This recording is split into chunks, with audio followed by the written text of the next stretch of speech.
to all the dispossessed youth of Africa, for perpetuation of communion with ancestral spirits through the fight for African freedom, and in the firm faith that the dead, the living, and the unborn will unite to build the destroyed shrines. Selah.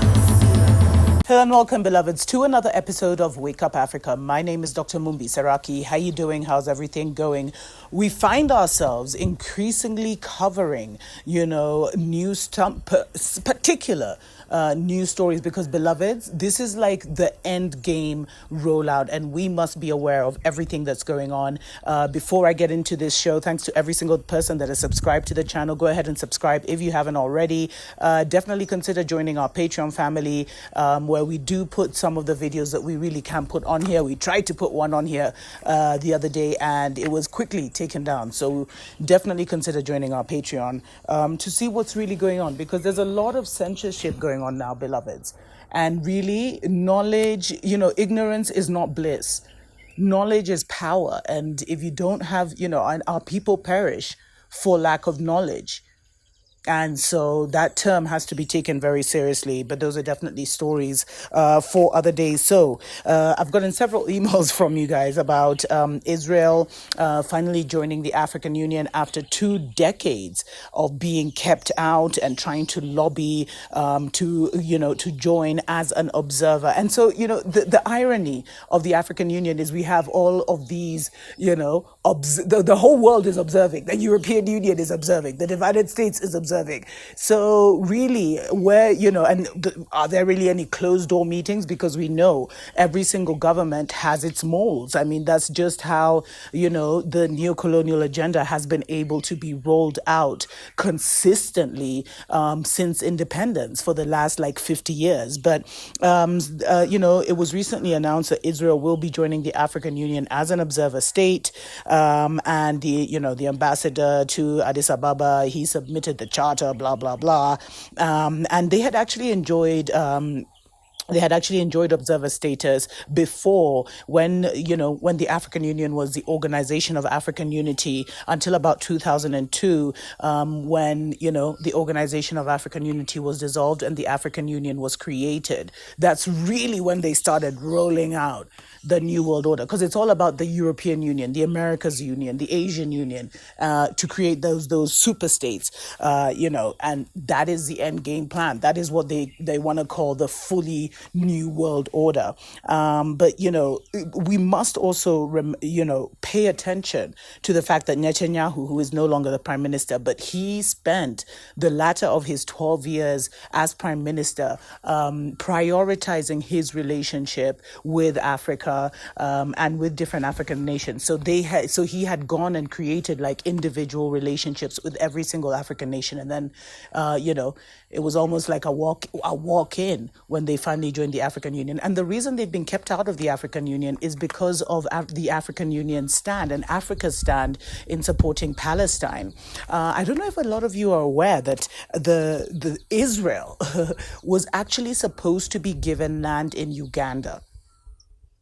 But somehow, I swear, I don't know if it was the ancestors or who, it didn't come to Uganda and it ended up, in the Arab world. But the sad thing, so many of our evangelical churches actually have the Israeli flag, in their churches, and they pray for Israel and all this stuff. So this is what gave them the opening for them to be able to penetrate Africa. And I'm telling you, Israel rules the world right now. They are the seat of, they're even building the quote unquote third temple, and that's not even the real Israel. You guys need to look at, there's this Revelation something. I'm not sure what that is, but what is the implications for Africa with Israel becoming an observer state? It shows that the African Union has no power.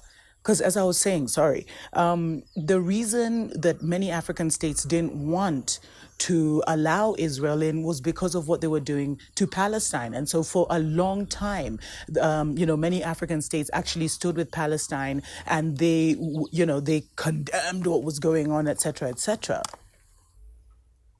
for a really long time.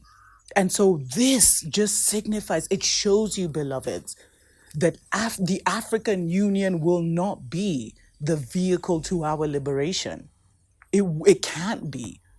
It's more like the vehicle to ensure that all the African states fully enter the New World Order. And I mean, so many people have called it the old boys club, where presidents are able to protect each other, etc., etc. But it has no power. The building was paid for by China. Most of the salaries are paid for by, the former colonizers. So it's even absurd for us to think that the African Union has any power. Because I see people saying, let the African Union do this and let the African Union do that. No, it's an old boys club. It's like being orchestrated to be the super state. And you can see in the decisions that they've made, it's really not about the 4 billion Africans on the continent, but about the 50, 60 presidents kind of just playing their little chess as they bow to their masters. Anyway, I should do a separate show on that. But let me know what you think. There's so much more I could say on this. I'll probably share it on my Patreon. But let me know what you think about this, beloveds. Israel now becoming an observer state in the African Union. Why were they really looking for this? It's like the neo-colonial agenda is fulfilled with this one move. And it shows you that Africa has really departed far from the revolutionary stance that we used to take, which was even the inspiration of creating the Organization of African Unity and the African Union to begin with. So how will Africa be united? I'll let you know in the next episode. Tuko pamoja.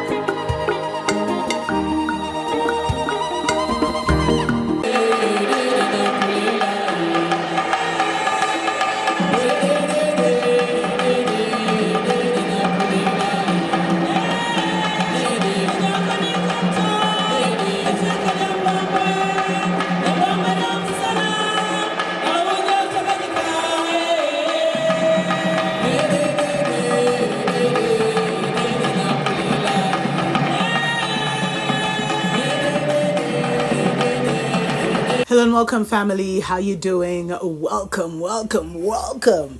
I'm not sure if you're seeing this on the Dr. Mumbi show or the Dr. Mumbi spiritual show, but we just wanted to give you a special heads up. We've been getting, over the last 6 months, we've gotten so many emails from people asking about what they need to do about relocating to Africa. Before, it was like people needed general information, but now people are making some serious moves. So we've started a new community. We're going to actually be starting a new channel. You can find the links below.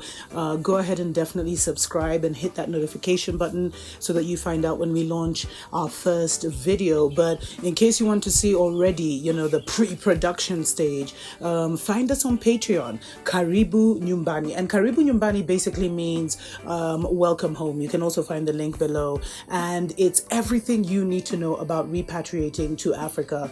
And the reason we've decided to create the online platform is because people are in need of lawyers, of bankers, of realtors, etc., and advice from these people on how to relocate back to the continent. As someone who relocated 10 years ago, there's a lot of experience that I have under my belt about what the relocation process looks like. So definitely, beloveds, consider subscribing to the new channel, links down below, and join us, more importantly, on Patreon, where you can even ask questions. And by the way, if you're a creator, in terms of, if you're what they call professional, if you're some kind of, if you're a realtor, if you're a lawyer in your country and you'd like to be a country representative to help people relocate, or if you have a consultancy agency, definitely reach out, Dr. Mumbi at drmumbishow.com.